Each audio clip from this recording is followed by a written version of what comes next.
আসসালামু আলাইকুম ভাই বোনেরা, দেশ বিদেশ যেখান থেকে দেখতেছেন অবশ্যই আমার সালাম নেবেন। এই তো আপনাদের সাথে একটা নতুন রেসিপি গ্রাম্য স্টাইলে সামান্য ঘরে থাকা উপকরণ দিয়ে তেহারি রান্না করতেছি। এই যে মাংস লবণ দিয়ে একটু ভাইজে নিয়েছি, নিয়ে এর মধ্যে পেঁয়াজ, সাদা এলাচ, দারচিনি, লং, গোলমরিচ এগুলো দিয়ে এই যে জিরে দিয়ে আদা রসুন বাটা দিয়ে পেস্টটা ভাইজে নিয়ে এই যে ভালো করে লবণ, তারপর মরিচের গুঁড়ো, তারপর ধনিয়া দিয়ে ভালো করে নিয়ে কষে নিয়ে আমি আজকে রান্না করতেছি। আমরা গ্রামের মানুষ, গ্রাম্য সামান্য উপকরণ দিয়ে আমরা তেহারি রান্না করে আমরা ওগুলো প্যাকেটের মশলা টশলা ওগুলো কিছু দেই না, এইভাবে রান্না করে খাই। সেটাই আপনাদের সাথে তুলে ধরলাম গ্রামীণ পদ্ধতিতে। এই যে তেহারি রান্না, মাংসগুলো ছোটো ছোটো করে নিছি, এই যে ভালো করে মশলার মধ্যে দিয়ে কষে নিবো।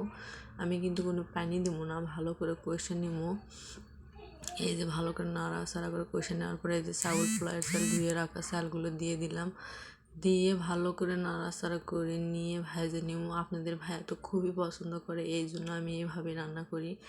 ওগুলো প্যাকেটের মশলা টশলা দিই না, ঘরের সামান্য উপকরণ দিয়ে আমি রান্না করি। তবু খেতে মাশাআল্লাহ খুব সুন্দর হয়েছিল। এই যে এত সুন্দর একটা কালার আছে, খাবার পরে আপনাদের সাথে ভয়েস দিচ্ছি, খুব স্বাদ হয়েছিল। আপনাদের ভাইয়া বলতেছে খুবই ভালো লাগছে। এই যে এখানে তুলে নিচ্ছে, এটা তুললে রাইস কুকারে দিয়ে দেবো। আপনারা মনে কিছু করবেন না, আসলে আমি ওখানে মাংস রান্না করেছিলাম ওই ঢাকনা দিয়ে, এই জন্য ওই ঢাকনাতে তুলে নিয়ে দিয়ে দিলাম রাইস কুকারে।